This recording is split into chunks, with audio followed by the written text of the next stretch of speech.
Uma audiência pública realizada no plenário da Alesc nesta semana reuniu representantes do governo, também do Instituto Previdência do Estado de Santa Catarina, o IPREV, e de 31 entidades, tanto sindicais quanto empresariais, para debater sobre a reforma da Previdência. O deputado Ivan Nates está aqui na CBN, está aqui no estúdio, estamos a uma distância boa, os dois sem máscaras, mas estamos respeitando aí as medidas de segurança contra a Covid-19. E o deputado vai nos falar sobre essa audiência e também sobre outros assuntos. Bom dia, deputado, seja muito bem-vindo. Bom dia, Braganoli, bom dia. Obrigado pela oportunidade de voltar aqui à CBN, né? Estava com saudade, confesso que estava com saudade de falar na CBN. Olha. Aqui é a rádio que distribui informação de qualidade. Eu tenho participado muito da CBN lá de Florianópolis, né? Estava com saudade. Que bom, nós também. E saudade de receber o pessoal no estúdio. Agora vamos começar aos pouquinhos, né? Todo mundo vai se vacinando aí, então fica melhor. As duas partes, entrevistados e equipe também protegidos, né? Deputado, então, o que foi decidido na audiência? Nos conta um pouquinho a respeito. O servidor público, ele, obviamente, né, à medida que o governo do Estado apresentou uma reforma que afronta direitos das categorias, elas se organizaram e vieram para a Assembleia Legislativa colocar suas posições. Uhum. Um fato importante para o fim da CBN compreender é que, há 5 anos atrás, se fez um debate de reforma da Previdência. Uhum. E se alterou regras da Previdência, se sacou 600 milhões do fundo de Previdência dos servidores, se colocou no caixa do governo do Estado, se fez alterações às regras em 2016, que passou a valer em 2017. Então, os servidores estavam,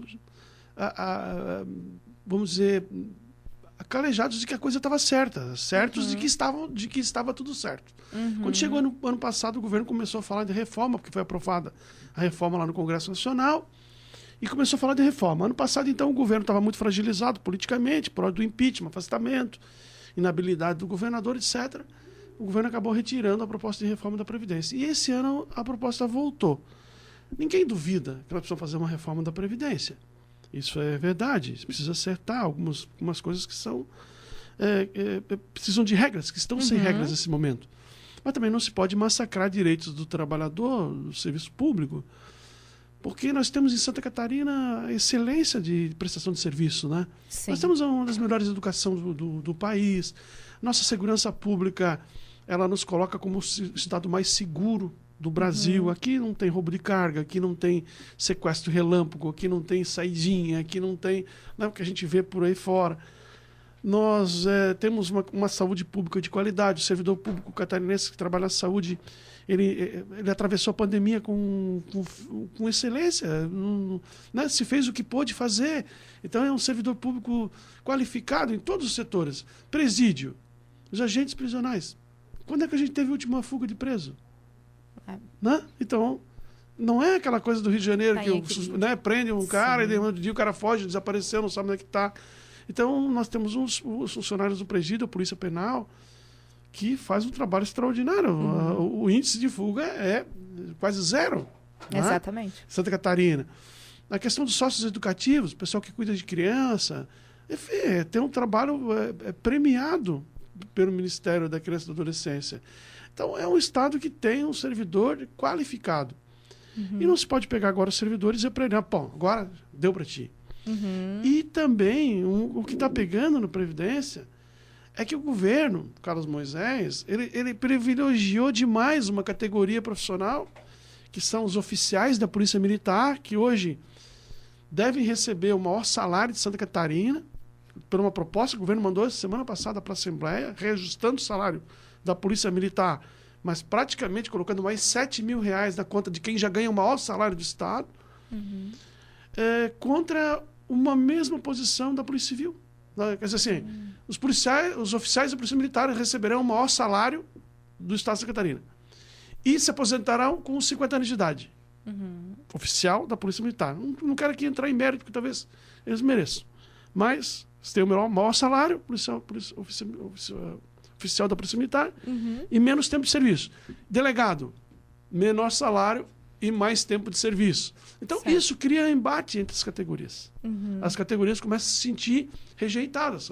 Mas como? Eu também sou eu sou um delegado, sou um agente de polícia, sou um escrivão, eu também faço parte da Polícia Civil, da Polícia Catarinense. Então, estou sendo desprestigiado pelo governo. Isso levou a Polícia Civil a fazer a maior manifestação da sua história lá na capital essa semana. Então é isso, o governo vai se movimentando, criando embaraços, dividindo categorias, e a categoria vai se organizando. Ontem encerrou o prazo das emendas para a reforma. A informação que eu tenho é que a gente recebeu quase 60 emendas, eu apresentei 9 emendas à reforma, e agora é compilar tudo isso. O governo deve também apresentar um novo texto na próxima semana, porque certamente ele mandou um texto mais gordo, né? E vai tirar um pouquinho para mandar um novo texto essa semana, é o que eu acredito, assim, politicamente. Seria o trâmite. Seria o trâmite. Então, essa semana, nós vamos compilar essas emendas que foram apresentadas, vamos ver o que dá para separar, o que dá para aproveitar, construir um novo texto e discutir novamente com o servidor e com o governo. O ideal é o equilíbrio, né? Sim. Tem uma data prevista daqui uma semana, daqui 2 semanas para vir esse resultado, deputado? O cronograma de votação da reforma está pré-estabelecido pela reunião de líderes. Eu sou líder do Partido Liberal, né, na Assembleia. Então, eu concordei com o prazo. Dia 8 de agosto, se eu não me engano. Nós vamos votar a reforma da Previdência. O dia 6 ou dia 8, não tenho a data aqui, mas a data já está estabelecida. Na primeira semana de agosto, no início da segunda semana. Certo. Nós vamos votar a nova reforma dos servidores públicos. E vamos tomar a decisão que for melhor para o servidor e para o Estado. Nem muito para um e nem muito para outro. Eu acho que é isso aí que a gente tem que construir. Sempre defendendo a excelência do serviço público catarinense. Certo. Deputado, quem quiser também acompanhar, pode acompanhar pela LESC, pelo site, pela TV. O servidor está ligado, né? Lá na Assembleia Legislativa. A gente tem um canal do YouTube na Assembleia e tem sempre muito acesso do servidor. O servidor é um sujeito que acompanha, ele monitora, ele sabe o que está acontecendo. Há um movimento muito grande do Poder Judiciário, né? O Poder Judiciário tem reclamado demais da paridade, da questão das pensões também, que são reduzidas drasticamente. Suponhamos que a gente tem um professor que tem um salário aí de 9, 10 mil reais, vamos supor, e ele vem a falecer, vai sobrar para ele, segundo o cálculo atual, 3 mil reais de salário. Então quem vai, né? Como é que funciona isso, né? Quem vai pagar a diferença das contas dele? Do condomínio, da família, dos filhos. Sim.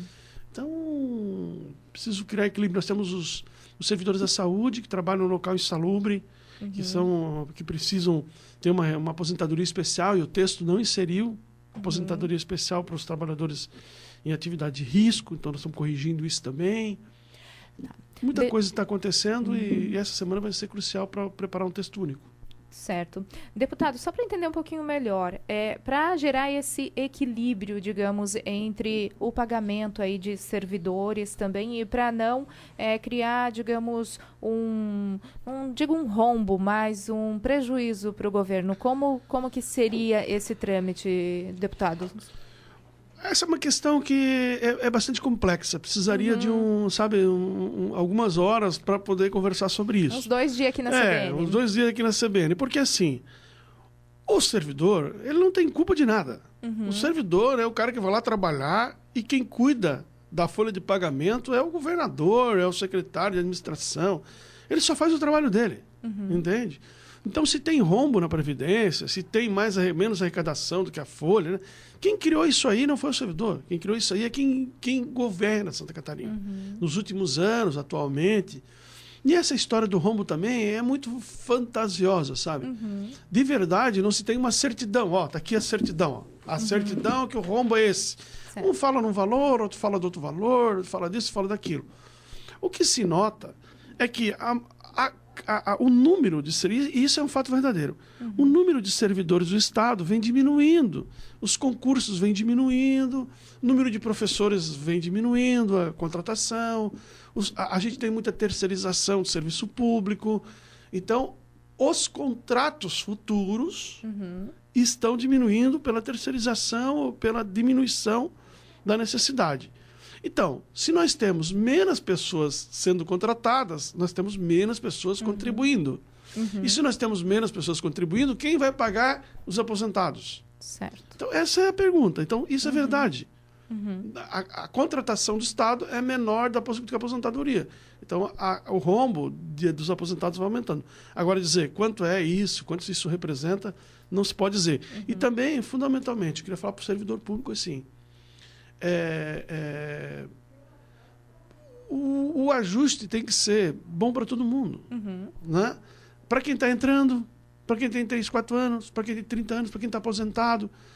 Tem uma categoria que não contribui, talvez possa contribuir com um pouquinho. Tem uma categoria que ganha muito e contribui com pouco, talvez possa contribuir com muito mais.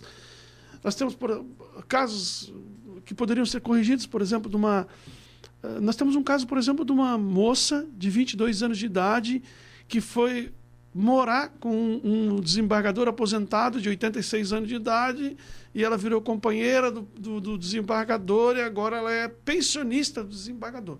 Então, ela tem 22 anos de idade, ela foi considerada esposa do desembargador, de 86, e aí agora ela vai para a folha de pagamento do Estado como pensionista integral do desembargador a vida toda. Quer dizer, isso é uma coisa que não entra muito bem, né?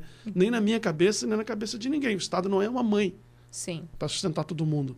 Então, tem que corrigir algumas coisas assim, criar tabelas, né? Que para a justiça, a questão da pensionista, para união estável. Algumas regras pré-estabelecidas para afastar aproveitador, que tem muito. Então, a gente identifica muitos problemas, podem ser corrigidos, têm que ser enfrentados, mas a gente não pode cometer injustiça. Certo.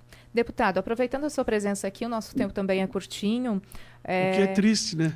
Pois é, tem muita coisa, né, para falar, muita curiosidade aí. Deputado, BR-470... Como que é a sua opinião, como que é o seu apoio ou cobrança nisso? A BR-470 é um caos. Passei ontem de Rio do Sul, ontem à noite fui a Rio do Sul no final da tarde, voltei à noite. Eu vou avisar, quem passar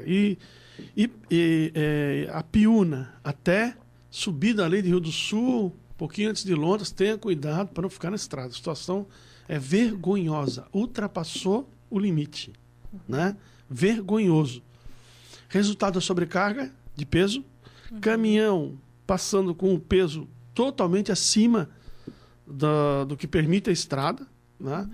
Principalmente caminhão de madeira, sobrecarregado, não tem balança, não tem fiscalização do DENIT, não tem estrada que aguente. Né? Mas é responsabilidade do DENIT fazer a manutenção da rodovia. Então a gente identifica o problema. O problema é a sobrecarga dos caminhões que passam pela rodovia, não respeitam o limite pré-estabelecido. A gente já sabe disso. E está a ausência de fiscalização, então tem que chamar a Polícia Federal, da DENIT para fazer fiscalização de sobrepeso da rodovia, está detonando a rodovia. Mas mesmo assim, tem que ter manutenção. E a duplicação. Né? Esse é o quadro atual hoje do pedaço. Na duplicação, tem um debate sendo travado aí.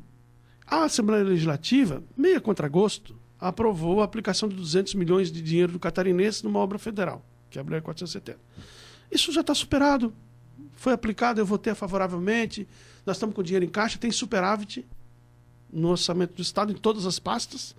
Na Secretaria de Infraestrutura, então, tem quase 600 milhões de superávit. Por quê? Porque o governo arrecadou muito e não fez nada. Então é o cara que recebe o salário todo mês e não gasta. No final do mês, ele está com a conta dele cheia. É mais ou menos isso. O Estado arrecadou muito e não gastou nada. Nossas rodovias estaduais estão a nada. Qualquer um que está indo no carro agora sabe o que eu estou falando. Em qualquer lugar que você anda numa rodovia estadual de Santa Catarina, está a nada. Então, como não gastou nada, encheu o cofre. E o cofre tem que ser esvaziado. E vai ser esvaziado 200 milhões na duplicação da 470. O debate está onde colocar os 200 milhões. O governo do Estado entende que tem que ser colocado no lote 1 e 2, que é Navegantes até aqui de Viz-Gaspar. O DENIT e o ministro Tarcísio entendem que não, que o dinheiro tem que ser colocado no lote 3 e 4. Porque é o trevo que precisa de mais dinheiro. É o trecho que precisa de mais dinheiro. Mas isso não tinha que ter uma organização já bem prévia? Não, porque deputado? a decisão do governador foi supetão. A gente só não aceita para desapropriação. Entendi. A lei que a Assembleia aprovou, nós inserimos uma emenda dizendo que não pode pegar o dinheiro para desapropriação, só pode pegar o dinheiro para obra. Então, não tem desapropriação com 200 milhões. Agora, onde ficou o trechinho ali para botar, é uma decisão do governador e do ministro, né? A mim, como deputado, a sociedade, basta só dar opinião. Né? E eu não posso me omitir, eu sou deputado de Blumenau. Né? Eu vivo essa realidade. Eu defendo que o dinheiro tenha que ser colocado no ponto mais crítico, que é, para mim, com respeito a todos eles que pensam em sentido contrário, do trevo da Mafisa até a divisa Indaial. Porque nesse pedaço nós temos 2 gargalos da 470 que não tem recurso, que é o trevo da Itupavazinha, ou seja, o acesso à Itupavazinha, e o viaduto do Badenfurt, que é hoje o grande problema hoje de mobilidade ali na região, de acesso a Timbó, de acesso a Pomerode, via Timbó, via Pomerode, Araguaçu, via Pomerode. Esse pedaço do trevo do Badenfurt vai consumir uma quantia significativa de recursos que não estão previstos no orçamento da União. Então, como não tem recurso previsto no orçamento da União para esse trevo da Mafisa, divisa Indaial, me parece o mais lógico colocar o dinheiro aí e a gente fazer o trevo do Badenfurt e o trevo da Itupavazinha. O governo entende que o ideal é o trecho 1 e 2, Navegantes aqui divisa Gaspar. Há dinheiro suficiente para fazer essa obra no orçamento da União. A gente tem 160 milhões garantidos no orçamento da União para esse trecho. Então, e também, no meu ver, não vai ser o dinheiro que vai acelerar a obra. Porque a obra é de deslocamento de rocha, é obra de construção de vias laterais, vias vicinais, não sei o quê. Tudo isso é movimentação de solo, é movimentação de drenagem, não sei o quê. Isso não se faz do dia para a noite, isso exige tempo. Não é uma coisa que chega ali, mete máquina e faz. Então, o governo prometeu entregar o trecho 1 e 2 até dezembro do ano que vem. Ponto. O governo destinou dinheiro para o trecho 1 e 2. Ponto. Então, no meu ver, a gente tem o trecho 1 e 2 resolvido. A gente tem que tratar do 3 e 4. É isso que eu defendo na Assembleia. Mas quem governa isso aí é o governador Carlos Moisés e o secretário de Infraestrutura, Tarcísio Freitas. A mim, basta apenas fazer o debate daquilo que eu acredito, né? E me parece mais lógico. A gente tem um grande gargalo na duplicação do 470, que é o trevo do Badenfurt. Isso aí nós precisamos trabalhar junto para enfrentar, captar grana para fazer o trevo, senão vai levar 20 anos e o trevo não vai ficar pronto. Deputado, então, aí a sua opinião, né, sobre o assunto, agora 10 horas e 23 minutos. Eu converso agora com o deputado Ivan Nates, deputado estadual, e para finalizar a nossa entrevista, então, que o tempo é curto, eleições 2022. O PL, Partido Liberal, vai ter candidato a governador. Nosso candidato é o senador Jorginho Melo, que é um sujeito que já foi 5 vezes deputado estadual, 2 vezes deputado federal, é o senador da República,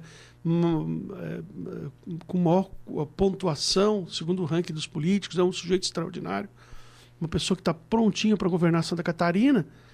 E o Jorginho é o nosso candidato do PL. Então, nós estamos trabalhando, estamos na rua e tal. E as outras candidaturas, elas estão sendo construídas, né? Nós temos receptividade para o arco de aliança, ninguém quer disputar essa eleição sozinho, mas o senador Jorginho Melo vai ter o seu nome à disposição dos catarinenses para governo. Para governo. Até porque é hora de buscar experiência, maturidade, relacionamento com o governo federal. O senador Jorginho Melo, ele tem um relacionamento estreito com o presidente da República, com os ministérios, e inclusive era para ser ministro agora, está discutindo se aceita ou não o convite de ser ministro do presidente Bolsonaro. Então está tudo prontinho para a gente disputar a eleição do ano que vem e eleger efetivamente um governador comprometido com Santa Catarina. Já tem parcerias? Já estão buscando parcerias para vice? O senador Jorginho Melo tem conversado com todos os partidos, né? Mas o nosso arco de aliança está sendo construído na linha da eleição do presidente Bolsonaro. Então nós estamos aguardando como serão as movimentações dos outros partidos no que concerne a eleição nacional, para que a gente não faça uma chapa, né, em que cada um apoie um. Né? Nós precisamos concentrar todas as nossas forças na eleição do presidente Bolsonaro. Todos os presidentes dos últimos tempos tiveram 8 anos para governar. A gente não pode dar só 2 anos para ele. Porque ele teve 2 anos do governo, depois teve esse ano da pandemia, pós-pandemia. Então, não foi possível ainda mostrar de verdade qual é o desejo do presidente Bolsonaro. Então, nós vamos defender a permanência do governo Bolsonaro, até para que ele tenha chance, né, de concluir o governo de acordo com o que os outros concluíram. Completar 8 anos de mandato e depois a gente fazer comparação. Então, o PL está prontinho para a eleição, com 2 candidatos, o governador Jorginho Melo, o senador Jorginho Melo para governador e o presidente Bolsonaro no processo de reeleição. Presidente Bolsonaro aí talvez vá para o PP, é o que... Então seria essa aliança ou não dá para falar ainda, deputado? Independente de onde o presidente Bolsonaro estiver, nós estaremos com ele, né? Essa é a posição do partido já delineado. O senador Jorginho Melo tem feito essa defesa lá na CPI do Covidão, né? E ele chama a CPI dos 7 mundos. Então, nós estamos trabalhando aí para fazer a reeleição do presidente Bolsonaro e eleger o Jorginho governador de Santa Catarina. E o senhor? A reeleição? Sou candidato à reeleição a deputado estadual. Acho que estou bem mais maduro agora, bem mais experiente. São quase 7 milhões e meio de reais colocados só aqui em Blumenau para obras de mobilidade, calçamento de rua. Tenho entregue muito dinheiro para o prefeito Mário Delbrandi, ele sabe disso, ele tem reconhecido. São quase 12 milhões aqui na região metropolitana, de recursos captados do meu mandato, dinheiro vivo colocado nas prefeituras. Então, nós estamos retribuindo o carinho, né, a confiança do eleitor. Além do que, o mandato comprometido com a fiscalização, né, com a opinião, com a participação, com o trabalho. Né? Tenho trabalhado muito, quem está vendo isso aí. E eu estou vivendo um momento muito feliz do meu mandato. Certo. Então, deputado Ivan Nats também aí com o nome à disposição para as eleições 2022. Deputado, muito obrigada pela sua participação hoje aqui conosco. Obrigado, Braganolo. Obrigado pela oportunidade. Matei um pouquinho da saudade, mas espero voltar aqui em breve nesse canhão da informação que é a CBN Blumenau, né? Vale do Itajaí, na verdade. Isso aí. Muito obrigada, deputado.